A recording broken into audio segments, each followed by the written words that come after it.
Président de l'Assemblée, President of the General Assembly, heads of state and government, Secretary General, Deputy Secretary General, ladies and gentlemen, distinguished guests.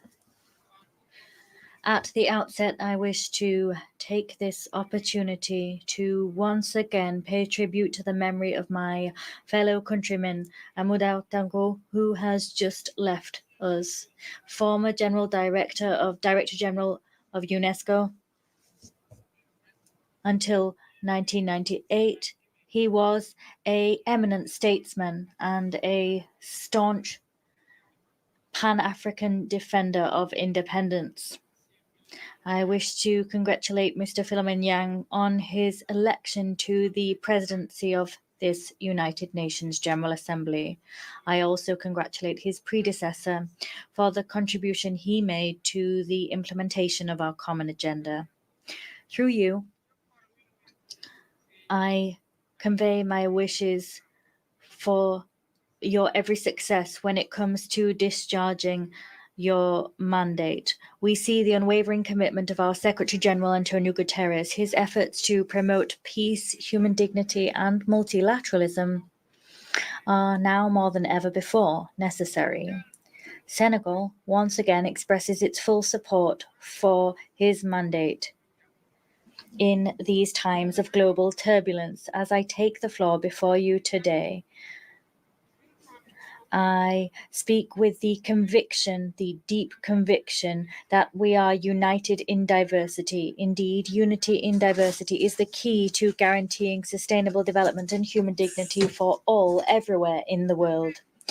The theme of this session that will guide our discussion invites us to rethink our collective responsibility and to guarantee that the fundamental principles of the United Nations set more than around 8 decades ago contribute to upholding the promise of a fairer and more equitable world. Ladies and gentlemen, ours is a troubled world, a world in which the principles of the United Nations Charter, which talk about equality, justice, and the respect for human rights, are every day put to the test. Conflicts are spreading, inequalities are widening, and climate crises are rendering millions of people throughout the world even more vulnerable than they were before. Moreover, we are witnessing a worrying trend to call into question multilateralism at a time when humankind needs it more than ever before.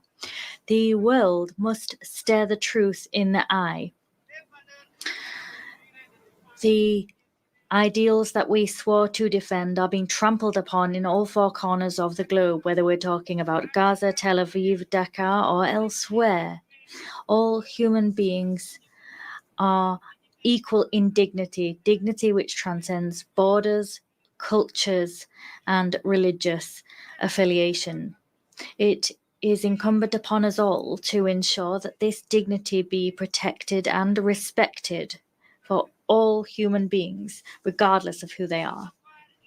This duty is the very essence of the United Nations. However, every day we see international law as the very foundations of international peace is violated. Resolutions adopted by this General Assembly are treated with flagrant disregard. We have repeated violence.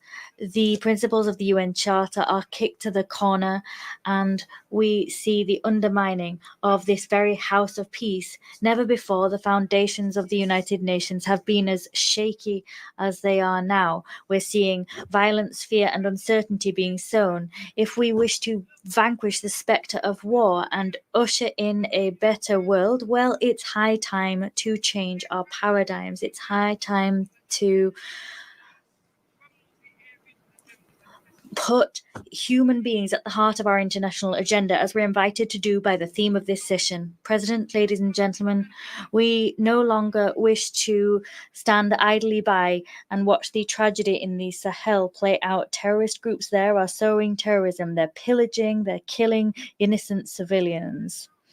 This region was once stable, and now it is in the grips of daily violence. At the same time, the United Nations, specifically the Security Council, it remains inactive all too often. Moreover, we can't allow the Sahel to become the theatre of foreign rivalries, clashes between which do nothing other than destabilize the region. Here, I must remind you that the peace and security of Africa are inextricably linked with global peace. It is vital that the Security Council better play its role as a guarantor of international peace and security. Once again, let me say that Senegal is deeply concerned by the tragic situation playing out in Palestine.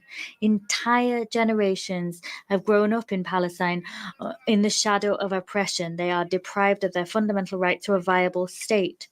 Senegal, as president of the chair of the Committee on the Inalienable Rights of the Palestinian People, calls for an immediate, lasting ceasefire.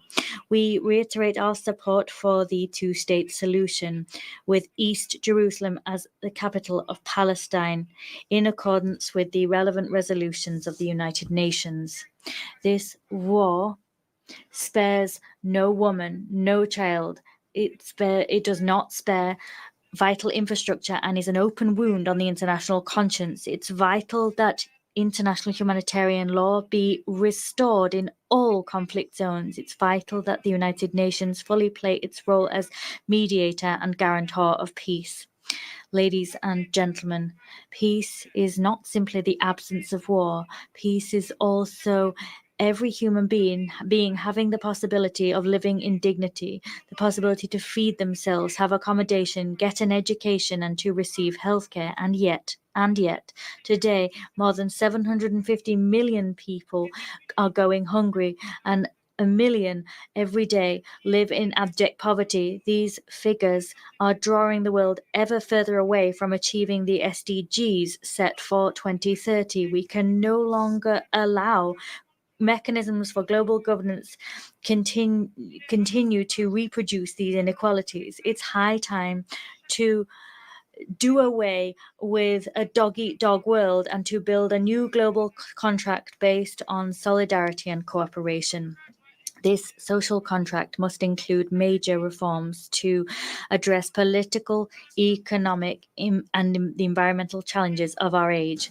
Firstly, it's vital that we safeguard and strengthen multilateralism as the unique framework within which we can achieve and protect international peace and security. Doing that involves an urgent reform of global institutions, namely the Security Council, the IMF, the World Bank, so that these institutions become more inclusive and reflect the economic and geopolitical realities of our time. The African continent, in particular, must have a more meaningful place in these decision-making bodies. Secondly, it's high time to repair the economic injustices which hinder the development of many countries in the global south: illegal trade, tax evasion, illicit financial flows, and abusive tax systems harm developing countries, namely in Africa. These injustices must be corrected in order to allow all countries to fully participate in global trade and to benefit from economic growth. Third, it is vital that we resolutely work to tackle climate change. We must do that by respecting the principle of common but differentiated responsibility. The industrialized country historically responsible for mass greenhouse gas emissions must step up their efforts to finance a just and equitable energy transition which does not penalize developing nations. We must, as an absolute imperative, protect our planet without sacrificing the rights of the most vulnerable nations to continue their development. Fourthly, we must thwart any attempts to impose unilateral ways of existing and civilizational models. Since its independence, Senegal has staunchly defended the equal dignity of cultures and civilizations. This diversity must continue to be the cornerstone of the peaceful coexistence between peoples. No nation should impose on others its practices or its values as universal. The respect for difference is the very foundation of peace and stability throughout the world. Ladies and gentlemen, Senegal is staunchly committed on this path. We've chosen to build a state wholly focused on sustainable development with ambitious initiatives in terms of clean energy, food sovereignty, and transparent governance. However, we know that to be successful in those endeavors, we need collective action and international solidarity. No country, however powerful it may be, can alone address the challenges threatening humankind. As such, we must act together, united in our diversity, to usher in a future in which human dignity is protected, where justice prevails, and where prosperity is shared. It is through cooperation and mutual respect that we will overcome the crises shaking the very foundations of our world. I thank you.